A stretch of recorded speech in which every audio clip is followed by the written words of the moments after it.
We want to talk to you in a different way today because we want you to, since you are teachers of teachers who are teachers of teachers, and since there are so many in your experience who want to be deliberate creators, they want to feel good, they would if they could, we want to help you to understand that wherever you are is just fine.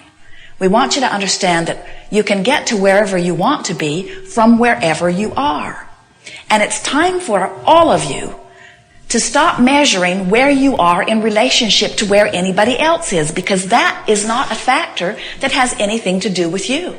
The only factor that has anything to do with you is where you are in relationship with where you want to be. So here you are in the state of depression. And you'd like to jump over here to ecstasy. You remember being there from time to time, but something has happened and you can't make the jump. And no matter how much encouragement you get from people who think you should be able to make that jump, you cannot make that jump because law of attraction says that which is likened to itself is drawn. And when something has happened that has caused you to focus in a way, that has caused you to beat a vibrational drum so that that's where you are, you don't have access to those bright, fluffy, sunshine, lollipop and roses thoughts. You just don't. And what we want you to hear and feel from us here today is that's all right. It's all right wherever you are because you can get to wherever you want to be from wherever you are. You just can't make the jump all at once. So here you are in your very strong, suffocating, can't get a breath of air grief. And then you find something. You don't even really know how you found it. You find a thought that as you find it is a thought of intense anger. And as you focus upon this angry thought, a thought that you would not want to verbalize because your lollipop friend will jump all over you if you do, don't you acknowledge that that angry thought is an improvement over that suffocating, disempowering, grieving thought? And can you hear us when we say that if you take that angry thought and you just milk it for all it's worth, you beat the drum of that angry thought, and then you consciously acknowledge, hey, at least I'm breathing again. I feel better. Can you hear from us that you have just regained your power? Because if you can move from depression to anger and consciously know that you did it, you can move from wherever you are to wherever you want to be. But so often what has been happening to so many of you is you have unconsciously, even subconsciously, found in a sort of self-survival way the angry thought because you're being guided to it from your beloved source energy. But because it wasn't sunshine, lollipop, and roses enough for your standards or somebody else's standards, you did not see it as the progress that it was, and then you condemned yourself for not having done better, in which case you moved right back into your depression. So you move from where you are to a little better to where you are to where a little better to where you are to a little better, but nothing gets any better, and then you feel stuck, you feel powerless, and we want to say to you that you are such powerful beings. It's who you are. That feeling of freedom and that feeling of power. And we want to say to you, the ultimate freedom is the acknowledgement that you are free from that awful feeling of disempowerment. In other words, freedom and power are the same thing. You are free to feel good. And the most disempowering feeling in the world is that feeling that you can't control the way you feel. And that's what all fear is about. You fear that you will not be able to feel good, which you know is the way you're supposed to feel. So your vibrational, emotional meter is all about that. So now you've moved from your depression into your blessed anger. And if you are in control of yourself and you consciously say, I feel better, I've chosen an angry thought, and it is an improvement, now you can begin the new mantra which we are wanting you to continually offer, which is, no matter where I am, I'm going to reach for the best feeling thought that I have access to. Now, that's a little departure from what you've been hearing from us and some others who say follow your bliss. And do not misunderstand, we think following your bliss is the best decision that any of you could ever make. But when somebody says follow your bliss, when you don't have access to anything other than agony, it's not very good advice. But when you say to yourself, well, I might be following my bliss, but I might have a few stop-off points along the way, such as rage and infuriating anger and frustration beyond description and aggravation and overwhelmment and hopefulness and pessimism and optimistic pessimism and pessimistic optimism and optimism and belief and knowing. I may take a few stop-offs on the way, but friends, you got to let go of one thing before any of this will work for you. You got to stop caring what anybody else thinks about where you are.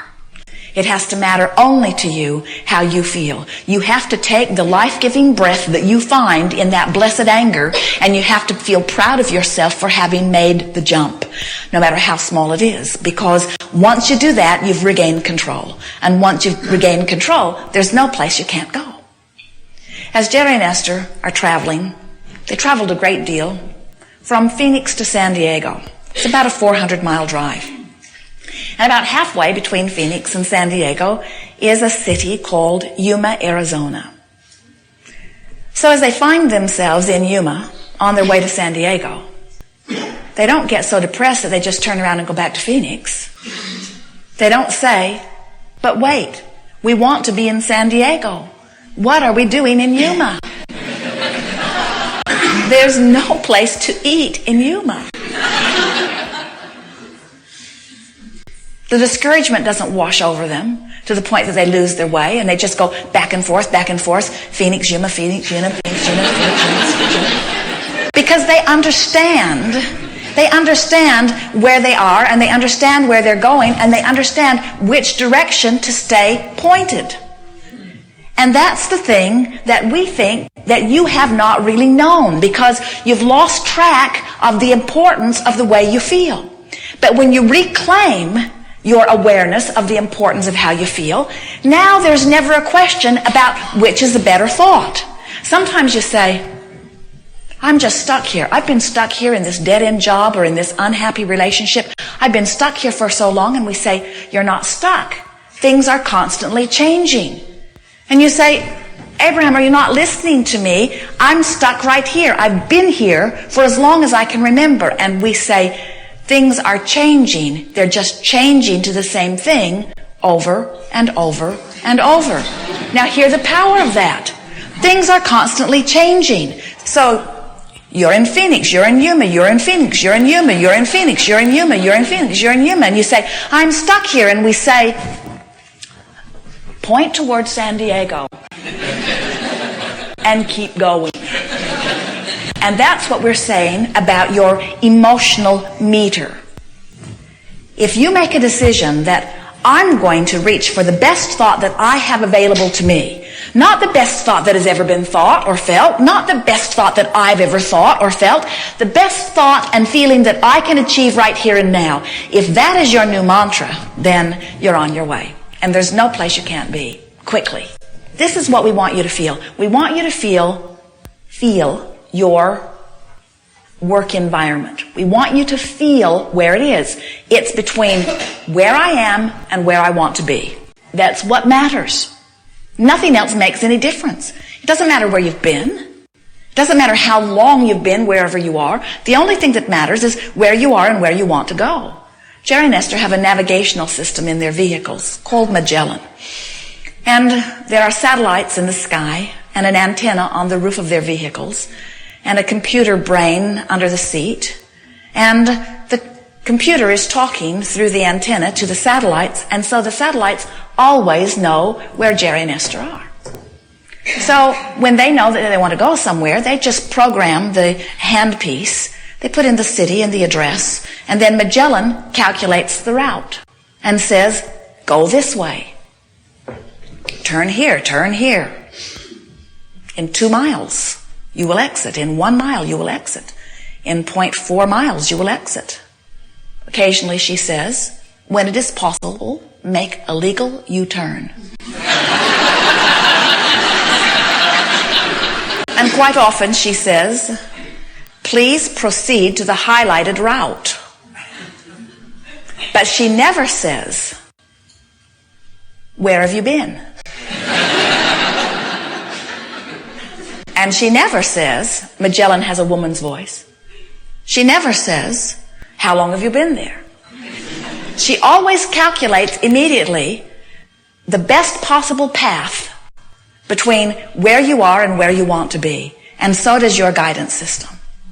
Sometimes you think that where you are and where you want to be is only about, I live in an ugly house, I want a beautiful house. Or, my car's breaking down, I want one that runs. Or, I don't have enough money, I want a lot of money. And certainly, we're talking about all of those things. But your emotional vibrational meter is saying, I'm miserable in not enough money, and I will be more joyful in enough money. Or I am miserable in this miserable relationship, and I want a relationship that will be more joyful. In other words, your emotional meter is about the way you feel. Do you know the universe is so aware of who you are and what you want that things beyond your ability to even describe them are lined up right outside your door? And all you've got to do is start moving up this emotional meter of allowance in order to allow yourself the full receive of all this stuff. There isn't anything you need to do except get the pillow off your own face. And the way you get the pillow off your own face is by reaching for the relief. That's the key word. Reaching for the relief of the improved thought. Oh, isn't it wonderful to know that all you got to do is reach for a thought that gives you a little relief and acknowledge that you found the relief, pat yourself on the back, and you're back in control of your own life no matter where you are on the vibrational scale. Some of you have been listening to us for a while, and there have been a lot of people sit in this hot seat, and most of them jump in at about overwhelmment or frustration. In other words, the majority of the people that you have listened to on the tapes or listened to from the chair are jumping in there around overwhelmment, frustration. And so the processes that we offer, like pivoting, the book of positive aspects, the rampages of appreciation, even the focus wheels, move them rapidly from where they are into that better range. But so many of you are teachers of people that aren't right here in this range of overwhelmment. Many of them are in the range of despair. And these processes that we're giving for you here today, these are processes that will help you help anyone. Help you help yourself, or help you help anyone to move into that blessed anger. And then let's all have a celebration of the rage. But the key is, your mantra must be, I'm going to continue to make the best of wherever I am. The best of wherever I am. And that way, you constantly move, and that way, you'll get to where you're wanting to be. Now, there's one thing that we want to tell you. We'll try to break it to you gently. Where you are and where you want to be is going to keep moving. Because you're here and you want to be here, and you're going to get there, but then you're going to want to be here. And you're going to get there, but then you're going to want to be here. And you're going to get there, but then you're going to want to be here. In other words, your joy factor will remain constant as you are continually refining your ideas of what you are wanting. And that's why it is so important for you to be aware of your meter and get everybody else out of the equation. They got their own game going on. They don't understand your game. They don't know how much you want what you want. Have you ever had anybody say to you, I don't know why that's important to you? And we want to say to you, we know why. They don't know why it's important to you. They don't know. They don't have the capacity to know. Give them a break. Let them off the hook. Stop asking them what they think. And instead, start paying attention to how you feel. Joy will be yours immediately, and everything else that you think or ever thought would make you happy will start flowing seamlessly, seemingly effortlessly into your experience. We know because that's the way this universe is established. We know because that's what law of attraction says. And we know because we understand the blessed, worthy perspective, this point of leading edge attraction that you stand upon. It is supposed to be good for you. You are not supposed to have put that pillow over your face relative to anything. It wasn't your plan. Get it off.